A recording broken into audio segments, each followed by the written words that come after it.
And the false narrative was propagated or promoted in spite of evidence that you hold that conversation that they're basing all of this in really wasn't the case.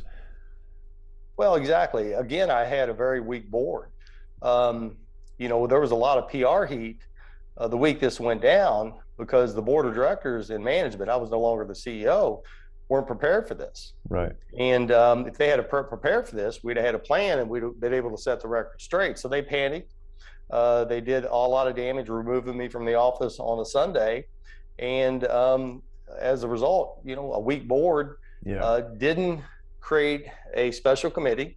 They did after the fact, but by that time they'd already done the damage. Right. They didn't do an investigation. If they would have done an investigation, they'd have found out what Louis Freeh found out was he didn't say anything that was anywhere near racist. There's no history. John treats everybody with kindness and respect. There's nothing in the culture that says that. Best places to work in Kentucky for 5 years. And oh, by the way, laundry service has 2 tapes. The tape that they used to set me up, and the mic, they left a hot mic after I hung up the phone, and recorded themselves saying, hey, we got the guy, we hope to send him out to pasture, and other derogatory things. So total setup. Papa John's didn't do their due diligence. They violated their fiduciary duty to the chairman, to a fellow director, to the shareholders, to the employees, to the franchisees by not doing a proper investigation.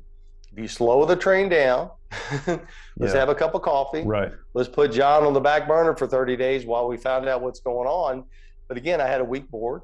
They were cowards. They panicked, and they caused a lot of damage with their actions. Yeah. And then the media and everyone else jumped on it and used this as leverage, as a big story. What do you think, in spite of maybe the mismanagement, but what do you think just culturally has led to this, what we call cancel culture, but this idea that you're not going to stop and ask questions if someone says something that's not exactly in line with what you think? Instead of giving them the benefit of the doubt, stepping back and asking what's going on, we're going to deplatform them. We will remove their company from them. What has culturally led to that, where we wouldn't take 30 days and say, what actually happened here? Before we, as CNN or Fox or whoever's reporting these things, before we report this story, let's figure out if it's actually true. Why do we live in this, no, you're out, we're not asking questions time? Extremely dangerous. I never thought in my lifetime I'd see where a sitting president has lost his freedom of speech. Yeah.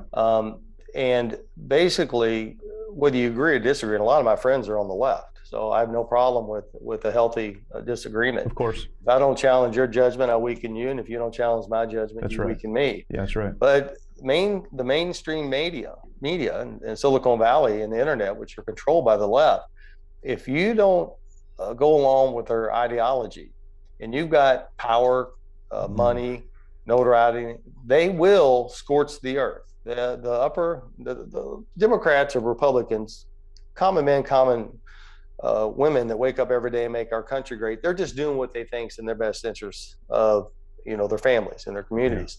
The upper echelon elite, progressive elite, will scorch the earth, have no regard for humanity, for power and control. And I think it's very dangerous that if you don't think a certain way, you're going to be ostracized, you're going to be attacked. The reason we have great companies, whether it's Google or Apple or Microsoft or Ford Motor Company or Colonel Sanders with KFC, is because we have one person, usually, sometimes there's 2, but McDonald's brothers, there was two brothers, but that thinks differently, that thinks out of the box. And when you lose that, what I call independent critical judgment, you lose your ability to think for yourself and to have your own mind, then you're never going to have great innovation. You're going to not going to have new technology. You're not going to advance productivity and efficiencies. And so the left's ideology not only is very dangerous, not only is it a losing hand, i.e. money grows on tree, we'll spend ourselves into oblivion. We don't protect our borders. Oh, by the way, if you're a blue city and you want to tear up the city, tear it up. And while you're tearing it up, we're going to defund the police so you don't have any protection so you can further tear it up. We're going to print money to cause inflation. We're going to devalue the dollar. Yep. You know, by the way, we're going to give the Afghanistan's Taliban $85 billion in assets. I mean, they left a military base, perfectly good military base, in $85 billion. Yep. So you have an ideology that's extremely wrong. But if you challenge that ideology, then the mainstream media is in the left, upper elite left's hip pocket, and they're going to attack you.